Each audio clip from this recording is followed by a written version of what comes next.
Internet. Je donne la parole à notre collègue Rémi Féraud pour le groupe socialiste et républicain. Merci, Monsieur le Président, Monsieur le Premier ministre, Mesdames et Messieurs les ministres, chers collègues. Voilà donc le moment où nous devons dire à la France comment notre vie va reprendre. Ce sont vos mots, Monsieur le Premier ministre, et ils témoignent de la gravité du moment. Nous avons noté votre grande prudence pour procéder à un déconfinement sous conditions, par étapes et sur mesure selon les territoires. Nous sommes néanmoins très dubitatifs sur les modalités et les moyens mis en œuvre, et à cet égard, vous ne nous avez pas convaincus. Trop d'ambiguïté demeure. Même la question de la fourniture de masques à chaque Français, posée depuis des semaines, n'est toujours pas entièrement réglée. Et le flou sur la reprise de l'école inquiète les parents, les enseignants comme les maires. Les principes qui guident vos décisions en la matière ne sont d'ailleurs pas clairs et ne semblent pas être ceux de la réussite scolaire ni de l'égalité des chances entre les enfants. Quant à votre réponse à la crise sociale dramatique qui est devant nous, elle n'est pas, à notre avis, à la hauteur de la situation. Nous sommes encore plus inquiets quand nous entendons dès ce matin votre ministre du Travail envisager de durcir les conditions du chômage partiel au 1er juin ou votre volonté de maintenir la réforme de l'assurance chômage à la rentrée. Après vous avoir écouté attentivement hier, je voudrais donc vous poser 2 questions. Quand et comment allez-vous clarifier toutes les zones d'ombre qui demeurent encore, et en particulier pour l'école? Et allez-vous enfin mettre l'urgence sociale au cœur de votre politique face à cette crise? Et pour vous répondre, la parole est à Monsieur le Premier ministre. Vous avez la parole, Monsieur le Premier ministre. Merci, Monsieur le Président, Mesdames et Messieurs les sénateurs. Monsieur le sénateur, peut-être, Monsieur le Président, avant de répondre à la question que vient de me poser Monsieur le sénateur, un mot pour dire que, parce qu'il était élu de Seine-Maritime et parce que nous avions des amis communs, j'avais beaucoup d'estime et d'affection pour Henri Weber et que je m'associe aux propos que vous venez de tenir, Monsieur le Président. Monsieur le sénateur, vous me posez la question de l'esprit et de la méthode que nous allons utiliser pour progressivement sortir du confinement, pour progressivement faire repartir notre pays, confiné qu'il est, pour des raisons sanitaires que vous connaissez parfaitement. Je l'ai dit hier, je le redis aujourd'hui, et cet état d'esprit ne me quittera pas. Nous devons être à la fois prudents et résolus. Prudents parce que le déconfinement, entre guillemets, est un processus risqué, et résolu parce que ne pas déconfiner le serait au moins tout autant. Nous sommes donc condamnés, d'une certaine façon, à avancer prudemment. C'est la raison pour laquelle j'ai indiqué hier dans mon propos que je tenais à ce que les opérations de déconfinement s'effectuent progressivement, avec un pas de temps qui permet, avant qu'une nouvelle étape soit franchie, de vérifier que les mesures qui ont été prises permettent de circonscrire l'évolution du virus. Prudence. Transparence également, d'ailleurs, pour dire effectivement quels sont les résultats des mesures qui ont été prises. C'est le premier aspect. Le deuxième aspect que j'ai évoqué hier, c'est celui d'une forme de différenciation, de territorialisation des mesures.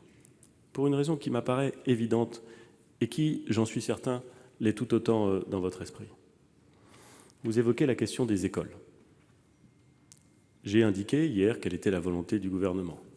Permettre la réouverture progressive des écoles, en commençant par les préélémentaires et les primaires.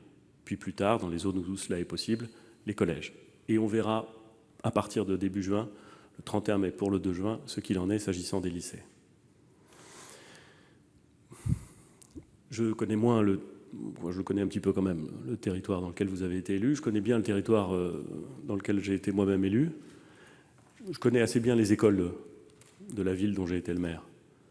Dans certaines écoles, les consignes que nous avons données pourront être mises en œuvre très facilement, parce que les locaux, le taux d'occupation de l'école, les investissements récents font qu'on pourra utiliser la totalité des locaux pour ne pas avoir des classes trop complètes, jamais plus de 15, pour permettre les mesures de distanciation physique dans toute la mesure du possible. Bref, pour que les choses s'organisent au mieux. Dans d'autres, ce sera plus difficile.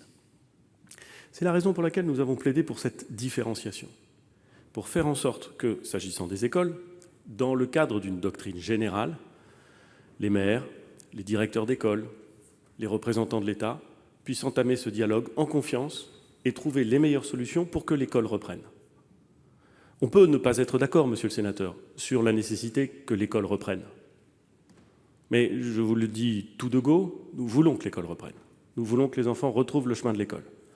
Et ensuite, il nous faut trouver de bonnes solutions pour que cela soit possible, en faisant évidemment extrêmement attention à tous les aspects liés à la sécurité sanitaire, bien entendu, mais en faisant en sorte que ce soit possible. Et il y aura donc une discussion locale, territoriale, entre les acteurs de terrain, qui vont pouvoir conjuguer leurs efforts pour faire en sorte que l'objectif qui est fixé dans cette stratégie nationale puisse être atteint. Alors vous nous dites, monsieur le sénateur, il y a du flou. Non, il y a une doctrine, et ensuite il va y avoir des applications. Et si vous voulez me faire dire que je n'ai pas dit hier, ou que je ne dirai pas aujourd'hui, l'ensemble des détails applicables partout en France, eh bien vous avez raison. Je ne peux pas dire l'ensemble des détails applicables partout en France. Je peux faire état d'une volonté, réouvrir les écoles. Je peux faire état de principes, ils ont été fixés et en détail par le gouvernement, des classes de 15, plusieurs possibilités offertes sur ce que pourront faire les élèves. Et ensuite, je vais faire confiance, et au fond, ça ne devrait choquer personne, aux directeurs d'école, aux maires et aux représentants de l'État. Monsieur le sénateur, si vous pensez qu'il y a une autre méthode pour battre une épidémie que de faire confiance à ceux qui sont au plus près du terrain et capables de prendre des mesures intelligentes compte tenu des objectifs qu'on leur fixe, je vous assure, monsieur le sénateur, je serais très heureux de l'apprendre, je serais très heureux de pouvoir en discuter avec vous. Mais c'est la méthode que nous avons retenue, avec prudence, avec progressivité, avec confiance. Monsieur Ferraud. Président, j'entends la réponse. Nous partageons la prudence face à la crise sanitaire. Il reste quand même très peu de temps pour lever les ambiguïtés sur les modalités de la reprise de l'école adaptées au territoire. Et surtout, vous ne m'avez pas répondu sur l'urgence sociale. Nous aimerions que sur ce point, vous ne soyez pas prudent, mais vous soyez résolu. Je vous remercie.